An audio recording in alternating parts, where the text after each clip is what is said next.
Hello, everyone. Welcome back in our fourth session.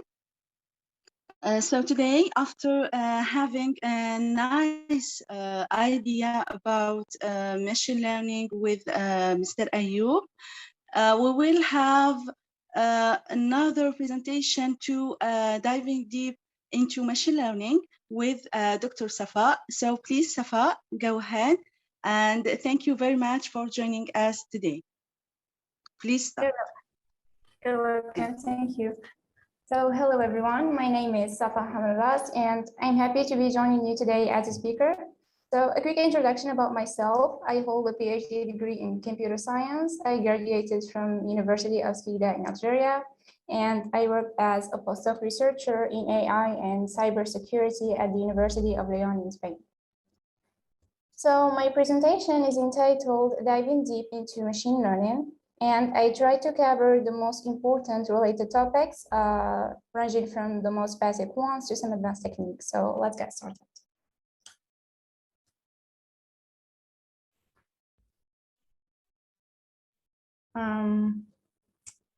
Sorry, the slide is not moving. I don't know why.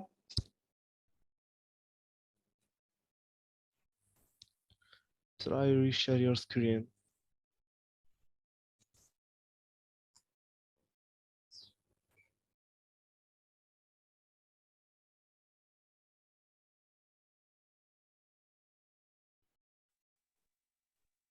Could you try to reshare your screen, Safa? Okay, I will do it. Mm.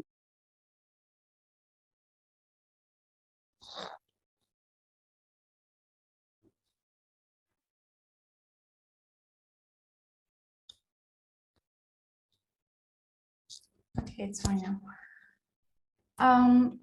So first off, I will start with an introduction to machine learning, just to get familiar with it. And then we will see some of the most common machine learning algorithms and their real-world applications. After that, we'll explore deep learning or neural networks and understand their functioning. And to go a little bit deeper, we'll also discuss some advanced techniques, including ensemble learning. And we'll finish by some final thoughts. First, I think it's important to distinguish between some overlapping terms, which are artificial intelligence, machine learning, and deep learning. So AI is the most wide field that includes both machine learning and deep learning, and it includes the algorithms that are inspired by the behavior of the organism. It could be animals or humans. I suppose you've already used some of them. For example, we have genetic algorithms.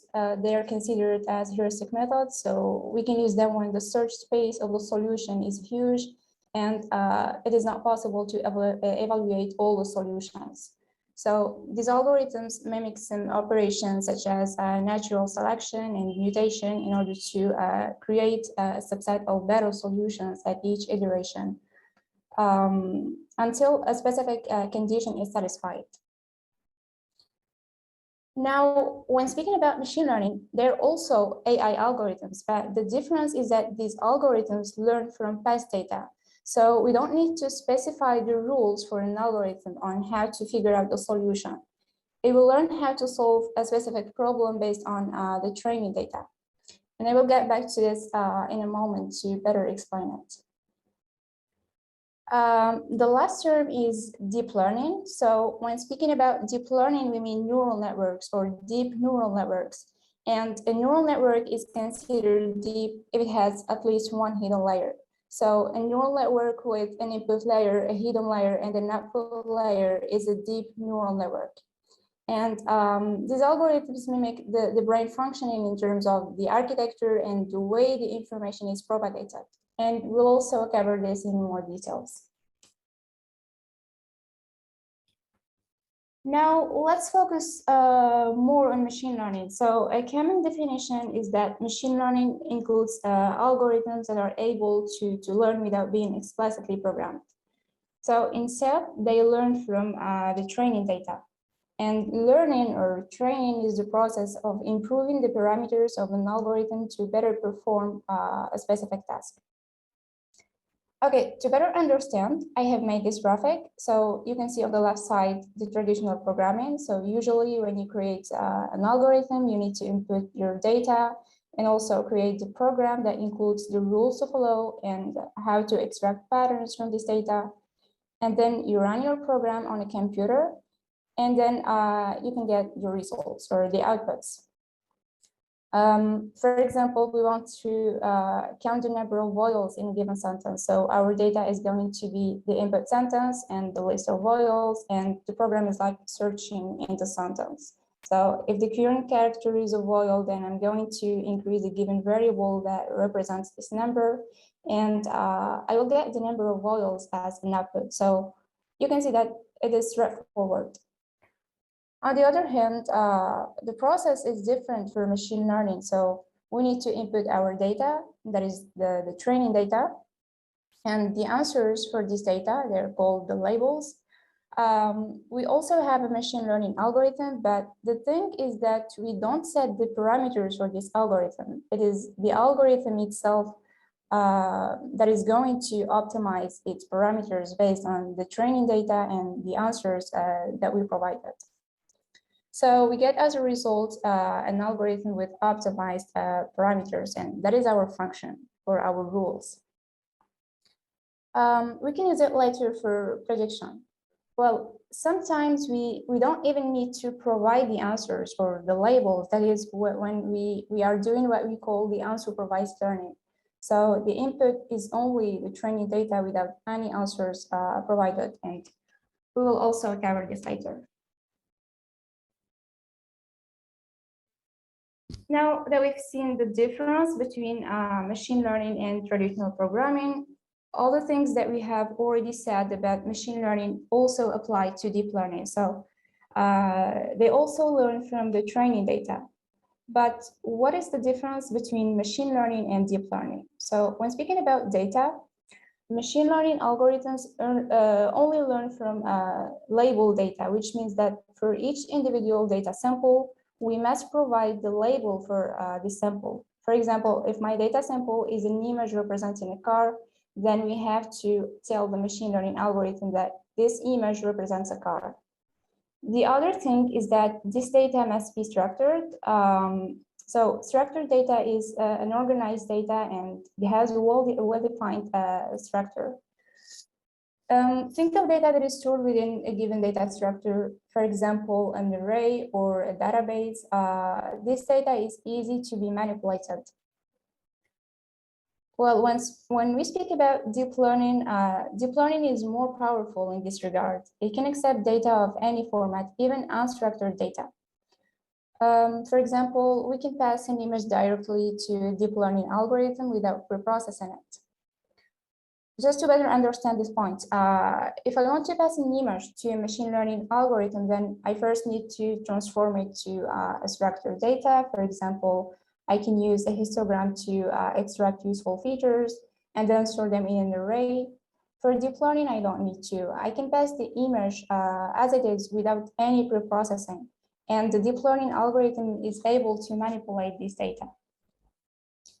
The other point about deep learning is that it deals with labeled and unlabeled data. So we don't need to specify the label of our input like we do in machine learning. So these are the differences in terms of inputs. Now, if we speak about tasks, then both of machine learning and deep learning can carry out classification for predicting a class, and regression when we speak about predicting a numerical value. In addition, deep learning is also able to extract patterns from inputs, which cannot be done by a machine learning algorithm. We can apply the same previous example about extracting features from an image before passing it to the model. So as I said, if it is a machine learning model, then I need to choose a feature extraction algorithm based on the knowledge of an expert to get useful features from the image and then feed them to the machine learning model. But for the deep learning, I can directly pass my image and the model will take care of feature extraction and classification. Well, you can see that deep learning is generally more powerful, but bear in mind that this power is offered on the expense of interpretability. In other words, machine learning models are easier to understand and interpret compared to deep neural networks because deep neural networks have more complex architecture, which makes them more powerful.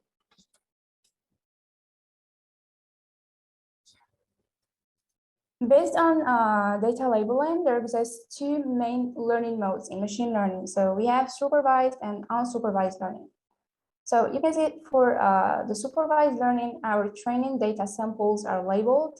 And during the training phase, the algorithm tunes its parameters by evaluating the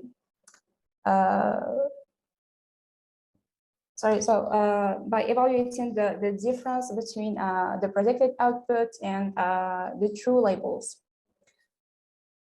For the unsupervised learning, our data is not labeled, so we don't know to which class or category belongs each sample. This is generally used if we want to reconstruct our input data or compress it, for example, data denoising. And we may also use it to discover the relationships between data samples by clustering them into categories using a clustering algorithm, for example, K-means. So in such cases, we don't need to have our data labeled.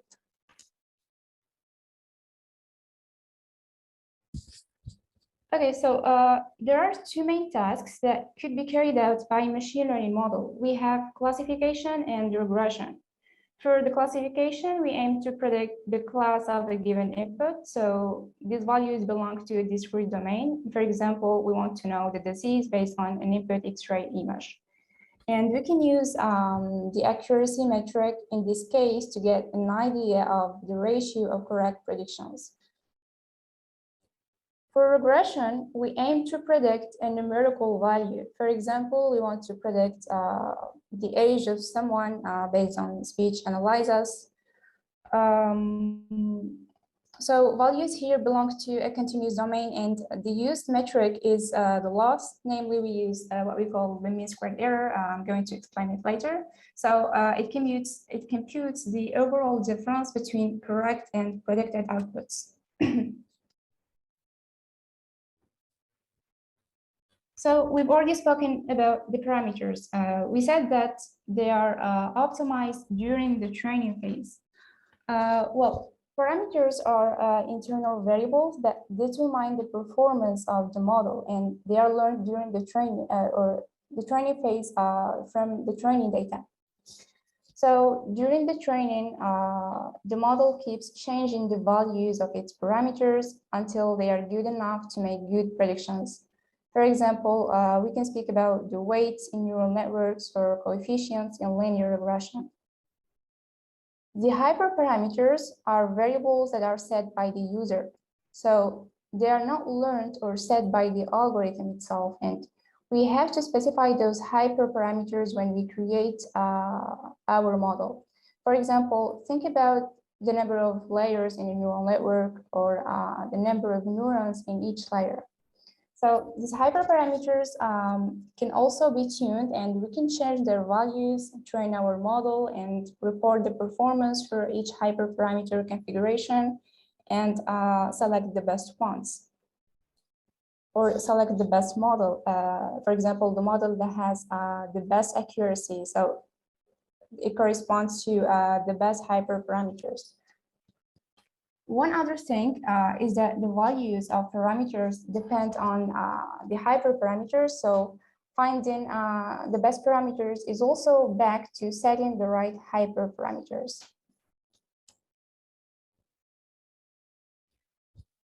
Now, let's learn more about creating a powerful machine learning model and what could impact its performance. We are going to discuss the bias and variance, and these are must-know concepts related to machine learning models. So what is the bias?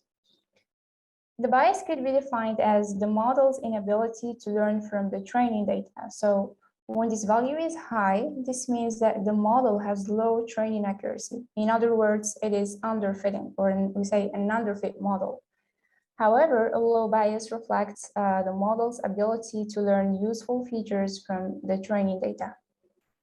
So it has a good training accuracy. On the other hand, the variance means how much the model is dependent or sensitive to the training data. So a model that has a good accuracy on the training data, but a bad accuracy on the test data, we say that this model has a high variance, or in other words, overfitting or an overfit model. For example, a model that has a training accuracy of 90%, but a test accuracy of 60% is an overfit model, or it has a high variance, because you can see that there is a large difference between its performance on train and test data. To better understand the bias and variance, we have two illustrative examples. You can see data distribution. We have two classes, and we need to create a machine learning model that classifies it to two classes. We have class 1 and class 2. So let's try to draw a line that separates these two classes. For example, this model does not classify our training data correctly. So we say that it has a high bias for an underfit model. On the other hand, this model classifies our training data perfectly. It could draw a line that accurately separates between the two classes. However, if we try to test it on a new test sample, then we have high chances that it will wrongly classify it due to its dependency to the training data, as you can see. So this model has a high variance, or we say that this is an overfit model. So here are some tips to reduce the bias and variance. First, to reduce the bias, we may think of creating a more complex model. For example, we may increase the number of layers or neurons in a neural network, or we can use more features of the dataset so that the model can learn diverse and predictive features. There are also some advanced machine learning techniques, and they're called ensemble methods, such as boosting that we'll discuss later. For decreasing the variance, we just do the opposite. So we can decrease the model's complexity, generate more samples using data augmentation, L1 and L2 regularization. They are used for feature selection to reduce or give less importance to some features.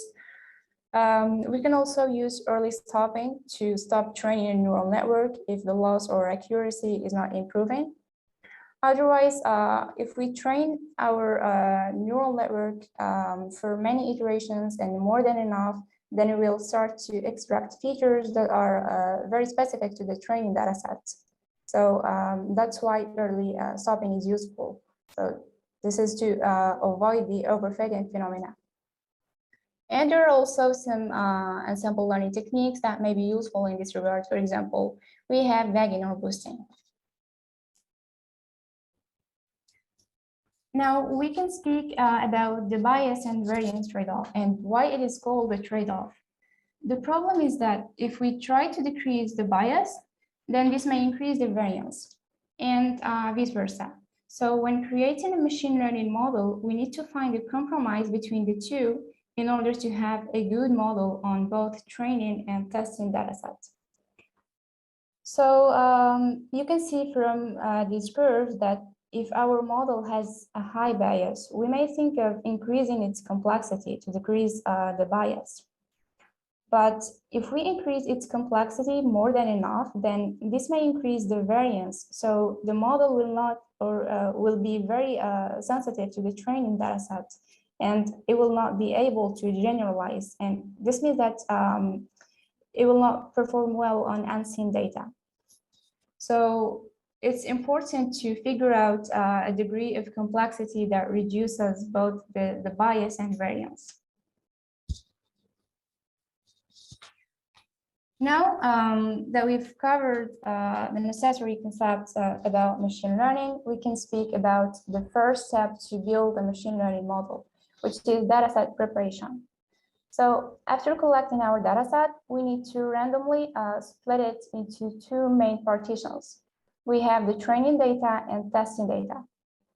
The training data is used during the learning process to optimize the model's parameters, as you can see, while testing data is used to assess the performance of the final trained model on unseen data.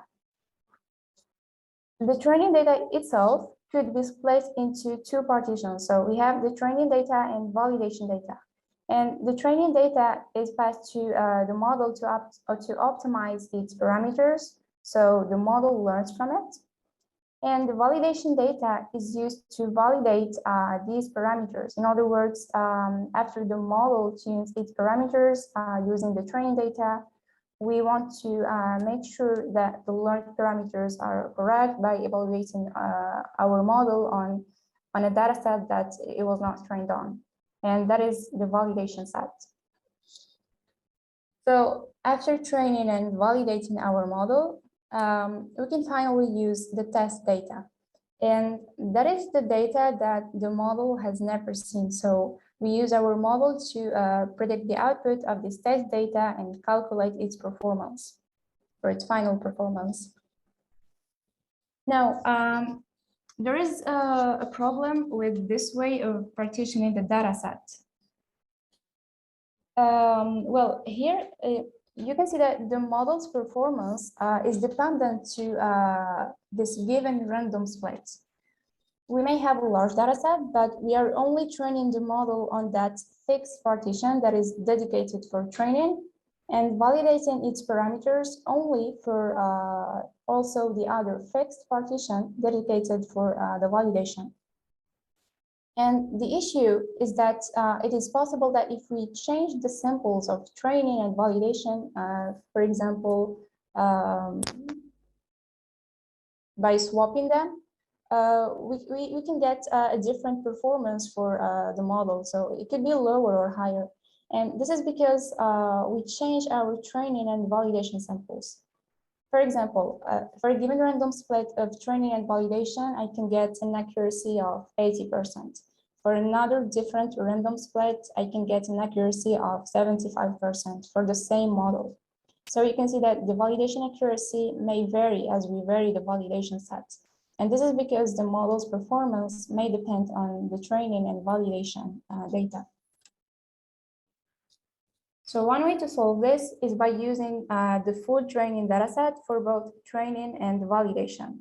And that is the KFold cross-validation. So in this technique, we split our training data into K partitions. They are called folds. Say, for example, 5 folds.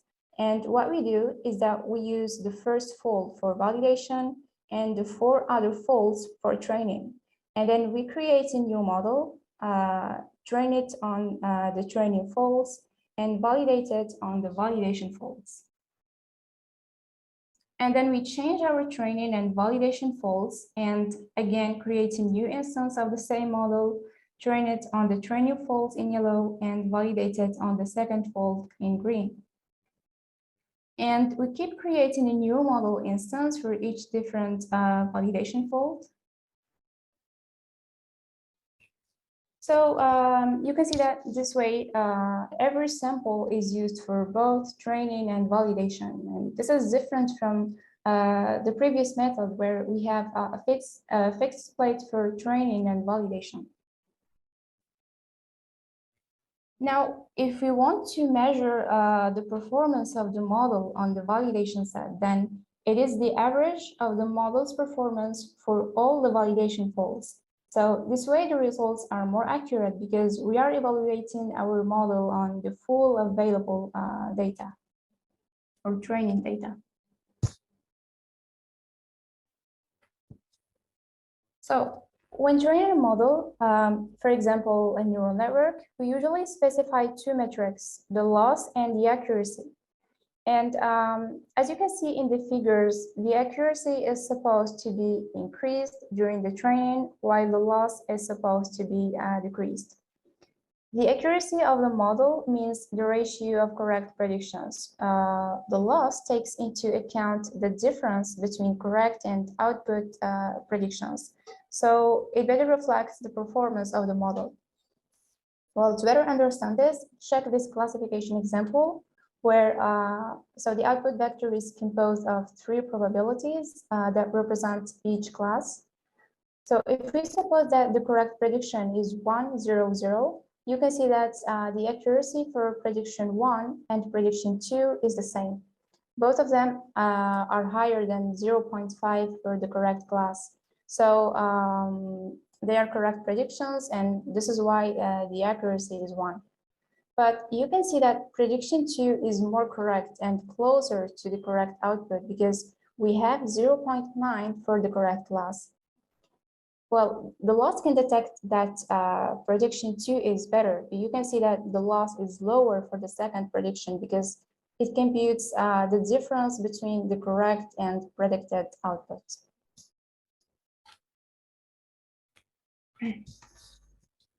So after we create and train our machine learning model, it is time to evaluate its performance on new and seen data.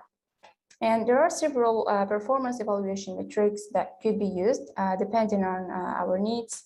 For example, for a given class, if we are interested in the model's capacity to correctly classify samples that belong to this class, then these are the true positives. So true or false means correct or wrong prediction, respectively. While positive or negative means whether the sample was classified as belonging or not to a given class, respectively. And based on these, we can compute precision, recall, and accuracy.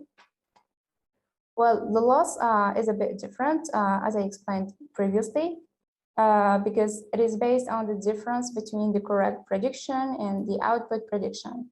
And the most commonly used loss function is mean squared error. So it squares the errors in the predictions and then computes the mean of all the errors. And this is why it is called the mean squared error. Okay, now we finished this first part about some important machine learning concepts. Now let's overview some commonly used machine learning algorithms. We're going to start by decision trees. So a decision tree is composed of features depicted by nodes, and these nodes are connected based on the satisfaction of a condition. So the training phase in this case aims to build a tree architecture in terms of the used features and also the level in which these features appear. And these features are selected in a manner to maximize the performance of the tree. So for the classification problem, the class is decided based on successive feature analyses. For example, this tree aims to predict the animal based on some features. So in the root node, we want to know if it lives on land. If yes, then we analyze the following feature, whether it is a pet. If yes, then the animal is a cat. And this is just a very simple example to show how it works. So decision trees have diverse applications. They can be applied to business to evaluate all the possible decisions detected by features and their respective outcomes. And this helps to enhance the business and identify the best business decisions or strategies. Another application is market identification. So the suitable market could be decided based on clients' demographics in order to maximize the gains. And by demographics, we mean some information such as age, gender, location, etc.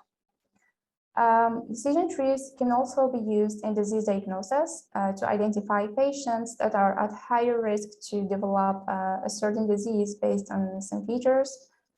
And finally, they can be also used to detect fraudulent behavior in online shopping. And this can be done based on the analysis of the behavior of clients. So please, Safa, Yeah. we will be disconnected right now, and we will try to reconnect. So Okay. please, participants, we will see you. Please try to reconnect directly, okay?